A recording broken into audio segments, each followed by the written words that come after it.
Now, related to this, I will show you one video and you will try to understand that what Google is going to say. Google says that Android smartphones will get expensive and he warns of threat to user security. Now see this video and then we'll talk for 2 minutes and try to analyze what forced Google to say this, whether it is their audacity or really a challenge or threat for us. जनवरी 14, 2023 को Google ने India को ये open challenge दिया है कि उसके बिना India में फोन्स नहीं बिक सकते। यस, टेक जायंट गूगल ने बोल्ड वार्निंग दे दी है कि हम इंडिया में स्मार्टफोन्स महंगे कर देंगे और इससे इंडिया की नेशनल सिक्योरिटी भी एक खतरे में आ जाएगी। और वेल फ्रेंड्स, ये सब गूगल ने इसीलिए किया क्योंकि जैसे मैंने अपने पिछले वीडियो में बताया था कि कंपटीशन कमीशन ऑफ इंडिया ने गूगल पर सीधा 1300 करोड़ का फाइन ठोका था। सो ऑब्वियसली ये गूगल की तरफ से सरकार के लिए एक पुशी टैक्टिक है। पर सवाल यहाँ पर यह आता है कि अगर गूगल इंडियन मार्केट से अपने सर्च इंजन और प्ले स्टोर को हटा भी दे तो क्या इंडियन स्मार्टफोन्स महंगे हो जाएंगे जैसे गूगल ने दावा किया है? अगर हाँ तो कितने महंगे? वेल हेलो फ्रेंड्स, मेरा नाम है गौरव ठाकुर और डरिए मत, आप गूगल मैप्स के बिना भी ड्राइव कर सकते हो और गूगल पे के बिना भी पेमेंट्स कर सकते हो कि इंडिया के पास अपना खुद का made in India operating system, payment app store, search engine और यहां तक कि गूगल मैप्स का भी रिप्लेसमेंट आ चुका है। But before starting that, UPSC unstoppable channel हर रोज आपके लिए लाता है हाई क्वालिटी वीडियोस, वो भी मृणाल पटेल सर, सुदर्शन गुर्जर सर जैसे टॉप। उससे पहले इसमें से कई सारे सॉफ्टवेयर्स के नाम आपने शायद सुने नहीं होंगे या आपको लग रहा होगा कि कम पॉपुलर है। दैट इज सोनली बिकॉज इनमें से कई सॉफ्टवेयर अभी भी अंडर प्रोसेस है या फिर वो पब्लिक डोमेन में अब तक वाइडली अवेलेबल नहीं हुए हैं। पर एनीवे, सबसे पहले तो एंड मोस्ट इंपॉर्टेंट, क्या आपको पता है इंडिया के पास अपना खुद का इंडिजिनसली डेवलप्ड ऑपरेटिंग सिस्टम है? मैं बात कर रहा हूं आईआईटी ग्रेजुएट्स द्वारा डेवलप किया गया भार ओएस की, जिसे 19 जन 2023 को आईआईटी मद्रास के स्टार्टअप ने ही लॉन्च किया था। वेल, इस ओएस के सक्सेस के पीछे का सबसे बड़ा रीजन है इसका ट्रूली इंडियन कैरेक्टर। पहली बात तो यह है कि इंडिया की सभी रीजनल लैंग्वेजेस में ये ऑपरेट करता है। दूसरी बात कि भार ओएस मोस्टली सभी made in India low cost mobile phones में यूज होगा। अब इस वजह से होता यह है कि रूरल इंडिया के लोग इसे आसानी से खरीद पाते हैं और उतनी ही आसानी से इसे चला भी पाते हैं। अब इस ओएस को और भी स्ट्रॉन्ग बनाता है इंडिया का अपना ऐप स्टोर कॉल्ड ऐप बाजार, अगर आपने इसके बारे में नहीं सुना हो। यस, गूगल और एप्पल के ऐप स्टोर की तरह खुद इंडिया का भी एक ऐप स्टोर डेवलप हो गया है जिसमें पेटीएम सहित ऑलमोस्ट 1200 ऐप्स अवेलेबल है। बट फ्रेंड्स, ऐप स्टोर्स की इस लड़ाई में ये अकेला ऑप्शन नहीं है। गूगल पर डिपेंडेंसी खत्म करने के लिए 150 इंडियन स्टार्टअप्स मिलकर एक और इंडियन प्ले स्टोर बनाने की तैयारी में, और इसमें कई बड़े बड़े नाम भी शामिल हैं जैसे पेटीएम के को-फाउंडर विजय शेखर शर्मा, मेक माई ट्रिप के दीपक कालरा एटसेट्रा। इसके अलावा इंडिया के पास अपने 15 सर्च इंजन्स भी है जो आगे जाकर अगर जरूरत पड़े तो गूगल और सफारी का एक कंप्लीट ऑल्टरनेटिव बन सकते हैं। But you know what friends, India की तैयारी का सबसे इंटरेस्टिंग पार्ट है ये गूगल मैप्स नहीं है, ये है मैप माई इंडिया। मतलब लिटरली हमारे देश भारत में गूगल मैप्स की जरूरत ही नहीं है क्योंकि अब रास्ता मैप माई इंडिया आराम से दिखाता है। ये नेविगेशन सिस्टम इतना इंडियन है कि ये जीपीएस के लिए भी सिर्फ इंडियन सैटेलाइट्स का इस्तेमाल करता है। वेल, मैप माई इंडिया इस मॉडल को गूगल मैप से भी बेहतर बनाने के लिए इसे 3D परफेक्शन दिए जा रहा है और इसमें उसकी मदद कर रहा है इसरो खुद। एंड हु नोस, अगर ऐसा ही चलता रहा तो हो सकता है जल्दी इंडिया ही काफी सारे दूसरे देशों में भी गूगल मैप्स की जगह लेने लगेगा। लेकिन अब आप सोच रहे होंगे कि हम अचानक से गूगल के ऑल्टरनेटिव्स की बात कर ही क्यों रहे हैं। सो बात ये ना friends, recently competition commission of India ने गूगल पर 2 फाइन चार्जेस लगाए हैं, एक 1337 करोड़ का और दूसरा 936 करोड़ का, क्योंकि गूगल पर यह आरोप लगा कि वो मार्केट में अपनी पोजीशन को मिसयूज कर रहा है और अपने ऐप स्टोर की मदद से मार्केट पर कब्जा करने की कोशिश कर रहा है। बेसिकली मार्केट में अपनी मोनोपोली बनाने के लिए जिससे कोई इंडियन कंपनीज डेवलप ना हो सके। अब गूगल ये करता कैसे है, लिसन केयरफुली। सो आपने नोटिस किया होगा जब भी आप कोई एक नया एंड्रॉइड फोन खरीदते हो तो उसमें गूगल की सभी बेसिक एप्स जैसे यूट्यूब, गूगल प्ले, गूगल पे, गूगल मैप्स एटसेट्रा पहले से इंस्टॉल होती है और हमें ऑब्वियसली इससे कोई फर्क नहीं पड़ता। I mean it's not a big deal, right? पर सीसीआई के अनुसार ये एक वेल प्लान स्ट्रेटजी है। ओके, आप खुद सोचो, ज्यादातर लोग एंड्रॉइड यूज करते हैं जिसमें गूगल का ओएस प्री इंस्टॉल्ड आता है, तो नेचुरली लोग किसी और अल्टरनेट ओएस को यूज करने के बारे में सोचते ही नहीं और इसी बात का फायदा उठाता है गूगल। एंड्रॉइड की क्रेडिबिलिटी और बढ़ती जाती है, लोग फोन्स खरीदते रहते हैं और इस लूप में मोनोपोली बन जाता है गूगल का। पर नुकसान भुगतना पड़ता है ऑन दी अदर हैंड बाकी इंडियन कंपनीज को जिन्हें मार्केट में कभी एक फेयर जगह ही नहीं मिली। खैर, इन सभी आरोपों के बाद गूगल ने फाइन पे करने से तो इनकार कर ही दिया है, पर साथ ही साथ अब बात भी पलट दी। कंपनी ने अपने बचाव में कहा कि उसकी वजह से उल्टा एंड्रॉइड फोन्स और सस्ते हो गए, क्योंकि अगर गूगल का ये इजी टू यूज ओएस नहीं होता तो हर कंपनी को अपने लिए एक नया ऑपरेटिंग सिस्टम और एक एक ऐप डेवलप करना पड़ता, और ऐसे सब करने के लिए मैन्युफैक्चरिंग कॉस्ट उनके लिए मल्टीपल टाइम्स बढ़ जाती। इनफैक्ट गूगल का तो ये भी मानना है कि अगर उनकी एप्स नहीं होती तो लोग रैंडमली कोई भी एप्स डाउनलोड कर रहे होते, जो लोगों के साथ साथ पूरे देश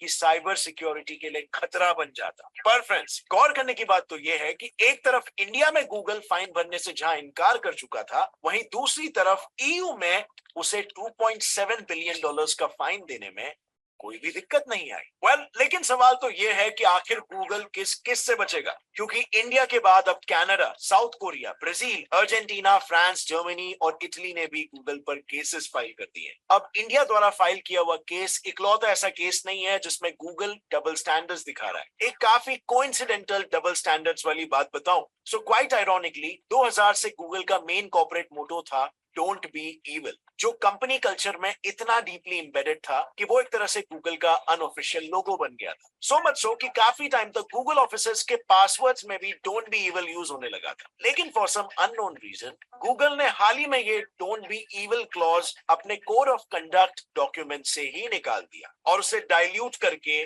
डू द राइट थिंग कर दिया। अब सुनने में तो ये छोटी सी बात लगती है, लेकिन ये कोई कोइंसिडेंस नहीं है। इसके बाद से ही Google don't be evil tag का ब्रांड एम्बेसडर खुद शायद अपने डायरेक्शन से बदलने लगा। अब काफी सारे लोगों को ये पता नहीं है, लेकिन गूगल प्ले स्टोर पर दिखने वाली सभी एप्स का 30% प्रॉफिट डायरेक्टली गूगल के पास जाता है। अब यहाँ पर भी गूगल की स्ट्रैटेजी काफी मोनोपोलिस्टिक है। अब ये पहली बार नहीं है जब गूगल ने अपनी 2020 में गूगल ने अचानक से पेटीएम ऐप को प्ले स्टोर से निकाल दिया, वो भी बिना कोई वजह बताए। और जब पेटीएम ने इस पर सवाल किया तो गूगल ने सफाई में कहा कि इसीलिए क्योंकि पेटीएम प्ले स्टोर के ऑनलाइन गैम्बलिंग के रूल्स को ओबे नहीं कर रहा था। लेकिन लेट्स नॉट फॉरगेट कि Paytm is a direct rival of Google पे।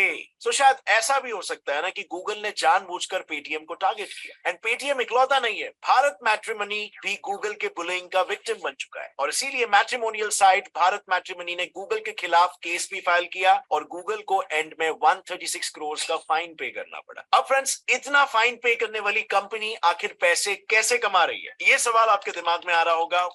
गूगल एड्स के थ्रू मेजॉरिटी। गूगल का 96% अर्निंग्स तो एड्स के थ्रू आता है। अब जरा वापस भारत मैट्रिमोनी पर चलते हैं। सो भारत मैट्रिमोनी ने कुछ कीवर्ड्स को ट्रेडमार्क किया था, लेकिन गूगल ने ये कीवर्ड्स उसके राइवल कंपनीज जैसे शादी.com और जीवनसाथी.com को ही बेच दिया, जस्ट बिकॉज इन कंपनीज ने उसे ज्यादा अमाउंट में पे किया। So for example, Bharat matrimony के ट्रेडमार्क शब्द है तमिल मैट्रिमोनी, लेकिन अगर आप गूगल पर तमिल मैट्रिमोनी सर्च करते हो तो आपको शादी.com और जीवन साथी के एडवर्टाइजमेंट्स और वेबसाइट्स दिखेंगे, ना कि भारत मैट्रिमोनी के। अब ये बेसिकली एक तरह से अनफेयर कंपटीशन करवाने जैसा हो गया, और ये चीज सिर्फ भारत मैट्रिमोनी के साथ ही नहीं बल्कि फेसबुक, अमेजॉन, मेक माई ट्रिप, माइक्रोसॉफ्ट और फ्लिपकार्ट ने भी गूगल के खिलाफ ऐसे ही सर्च रिजल्ट्स रिग करने की कंप्लेंट्स की है। अब गूगल पर तो स्पाइन के भी आरोप लगे हैं, क्योंकि रिसेंटली ये सामने आया था कि गूगल नॉन गूगल एप्स जैसे कि इंस्टाग्राम, फेसबुक और टिकटॉक से डेटा चुरा रहा है, और इसके लिए वो एंड्रॉइड लॉकबॉक्स नाम का एक सीक्रेट इंटरनल प्रोग्राम यूज करता है। Now as you all know, YouTube के शॉर्ट्स बिल्कुल टिकटॉक और इंस्टा रील से काफी इंस्पायर्ड है।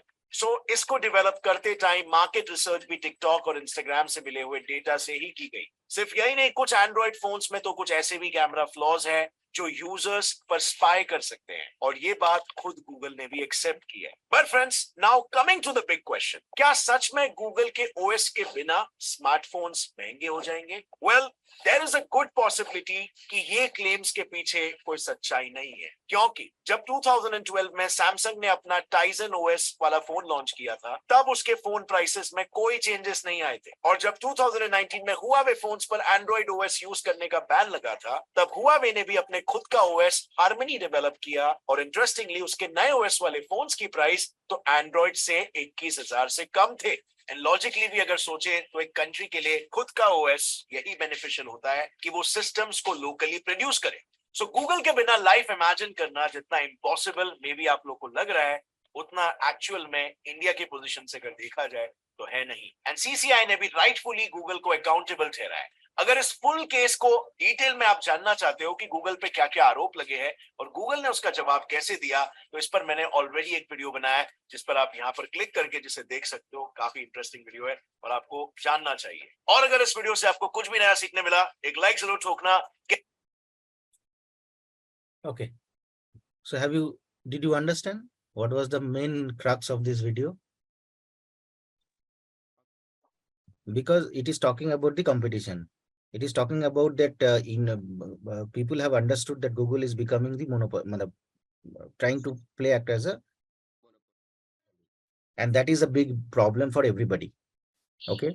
That day I was hearing I was reading something, I don't know what is that, related to the OpenAI and all, or something, because of the moment OpenAI chat OpenAI.com or something got introduced 2 months back or 1 year back.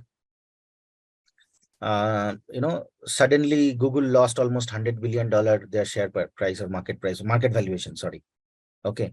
So something like that. And similar to that, Microsoft is also doing something, they are sponsoring OpenAI or something, and they're developing something.